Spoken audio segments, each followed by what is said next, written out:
Do you think he's channeling current day narcissism and current day rage, anger, global anger, universal anger, and so on? One of the elements next to this that I mentioned in his lasting and at times kind of revived popularity or increased popularity is definitely the narcissistic tendencies in his readers, because really, if you read him and these things that he says about how there are the distinguished people and then there is the herd, and if you continue reading this, the works in which he says this, and these are his major works, and you have a largely positive view of his works, well, then this is symptomatic, because which normal person, only people who are very, very accomplished would have a right then to side on the side of distinguished and say, yeah, I agree, I am like that. But the large majority of people in all times and all places are not particularly accomplished. So therefore, most of his readers get a sense of being something grand, although they are not, they don't have the accomplishments for that, not even close, but vicariously through his writings, and then even adopt that standpoint, like kind of Nietzsche gave me the okay to be like this, and then simply seem obnoxious, and then even some of them seem to be personally offended when you criticize Nietzsche's works. It's a cult. It's a cult.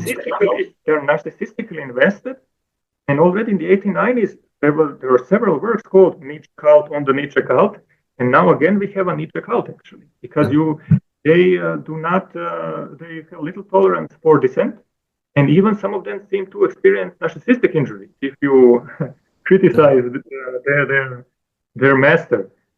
And this is religion. And everything you describe put together is religion. In religious texts, no exception, you have contradictions, multiple contradictions, so you can always find the right verse to support your cause. This is especially notorious in the Quran. In the Quran, you have numerous contradictions, but there is a principle in Islam that says the latest version overrides and overrules the previous version. So at least you have this. But in the New Testament, Old Testament, Rig Veda, you name it, in all religious and quasi-religious texts, you have multiple contradictions. The ambiguity and fuzziness, Nostradamus type, Nostradamus, Nietzsche is a kind of intellectual Nostradamus, He makes these statements that can be interpreted in at least 19 different ways on a good day. So he's always right, and so on. But all these elements, if you put them together, they actually describe a secular religion. And perhaps this is the biggest irony in his life. I think he ended up inspiring the herd, the slaves, not the masters.